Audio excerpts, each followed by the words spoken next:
Nizzy Sports Chat. I am your host, Nizzy. And in this video, you guys, we're just going to be giving you guys a little Packers training camp update. Haven't had a video come out in a couple days, and there's been a lot of news coming out of the Packers camp, you guys.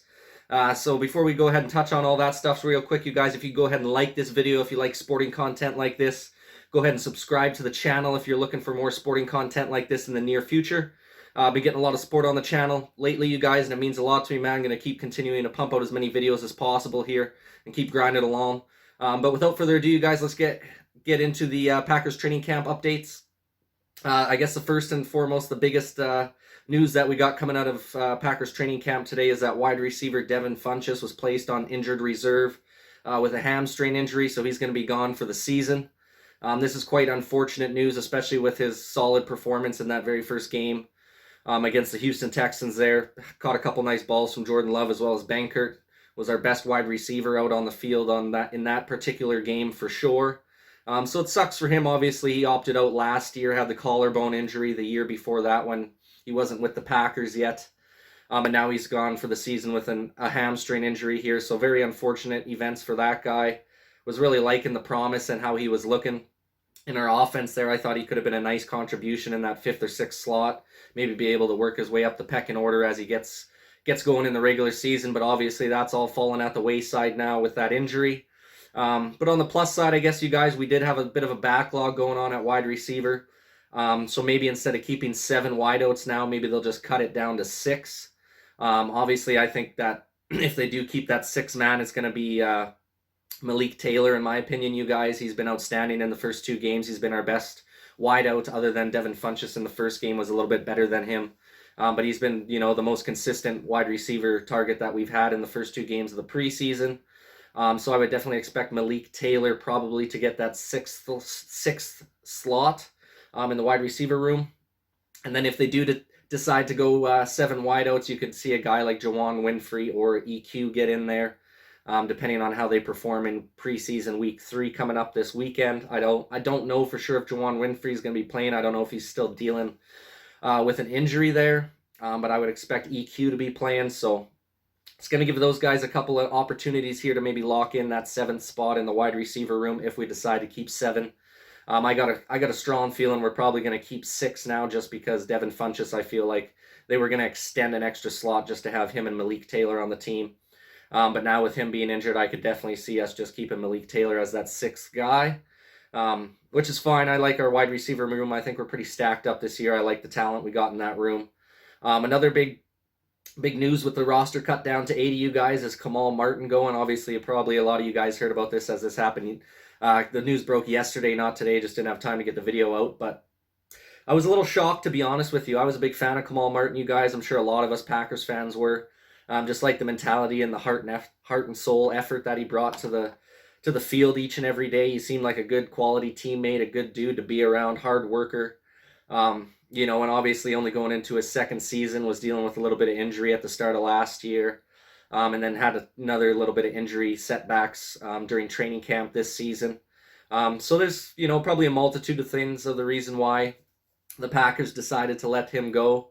It is unfortunate, in my opinion. I thought he had a lot of potential. I still think he does have a lot of potential. I'm really hoping somebody else picks him up and gives him a shot, because I think he deserves it.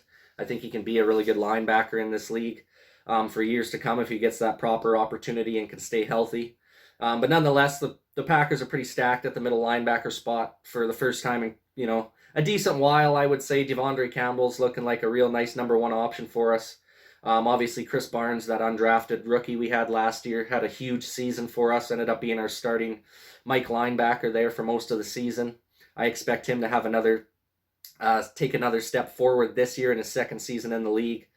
He just plays with that heart and hustle and that tenacity that you need at that middle linebacker spot. So I like those 2 as our starters. And then what I've seen from Oren Burks, you guys, has been really impressive in the first 2 games in the preseason. He's just flying around, relentless out there on the field. Really closing out on the ball carrier very quickly to make those tackles, which you love to see. Plus, he's a big special teams contributor, Oren Burks is. Same with Ty Summers, our other backup there. And those guys both have good training camps so far, and you can see the improvement in those guys from last year. So I can understand why we want to keep them. And then I was already a big fan of Isaiah McDuffie. I think he can be that versatile linebacker, sub-linebacker role for us where he can do a lot of coverage plays just because he is so quick. So, you know, I like where our middle linebacker room is. It sucks that Kamal Martin has to go, but someone's got to go at the end of the day. It's unfortunate. Obviously, we don't know all the details on why he is released, but it is what it is. You got to get that roster cuts down to what they need to be, and unfortunately, he was one of the expendables. So there he goes. Wish him all the best. And then another bit of news, you guys, is Will Redmond goes on IR. Our backup safety usually backs up Amos or Darnell Savage. I really like that guy too. It's unfortunate he's going to be on IR and probably miss most of the season here. He's been a pretty solid backup safety for us for the last couple of seasons. He's been a really good special teams contributor as well. So that leaves that backup safety position wide open for the final 2, maybe 3 spots. Maybe they end up keeping 5 safeties instead of 4. We'll have to see what happens. But as of right now, we got a sick battle going on between Vernon Scott, Henry Black, Innes Gaines, and Christian Uphoff. You know, I think they're all really good contributors to the team. They all hit hard. They all pretty solid safeties in the league. I could definitely see Vernon Scott almost being a lock because he is, I think, one of those better up-and-coming safeties, and he's also a bit newer. I think he's only in his 2nd season now. I believe we drafted him last year. So I'd expect him to be able to make the roster.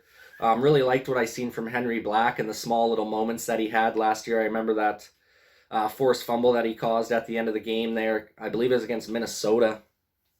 He had a nice play there. He had a couple other nice plays throughout the season. He's a hard-hitting safety as well. Henry Black really likes to frickin' put guys in the dirt. You know, hard-hitting guy. Really liked what I seen from Innes Gaines so far in the preseason as well. He's a guy we picked up late last year in the season. Haven't seen too much of Christian Uphoff. Haven't really noticed him out on the field that much. So yeah, we'll have to see if he makes the cut. Obviously, he's a rookie as well, so maybe just with the contract and everything, they might keep him just to save a bit of money. So we'll have to see. It's going to be interesting going into the final preseason game to kind of see who's going to win those final couple of spots for the safety position, you guys. And then another trade that happened as well yesterday. Kadar Holman, one of our cornerbacks, got traded to the Houston Texans for a 7th-round pick. So I think this is a nice move, personally, by management here. Obviously, you get something in return for a guy who probably was not going to make the roster anyways. We got a nice cornerback room already with guys like, obviously, Jair leading the way. Then you got Kevin Kane. Hopefully, he's going to have a bounce-back season. I really like what he had to say in his interview there with the media availability yesterday. Said all the right things in the media press conference that he had, so I like that from him. Obviously, we got, what's his name there? Eric Stokes is looking good too. I think he's going to be primed and ready to take a good role throughout the team. Then we got a couple other guys, Shamar Jean-Charles, Shannon Sullivan's most likely going to get that slot role for us. So I think our cornerback room's looking pretty nice, so I don't blame them trading Kadar Holman. We also traded Josh Jackson over to the Giants in return for another cornerback as well, so he might get an opportunity to make the team as well here. So overall, you guys, not too many crazy moves. A couple surprises, I guess, with Kamal Martin being gone. Really sucks about Devin Funchess. I thought he was going to have a nice season for us there. I thought he's just a nice big-bodied wide receiver. Can make some of those tougher catches as well in traffic. So it would have been nice to have him, but at the end of the day, it gives some other guys an opportunity to step up, which is always good for them.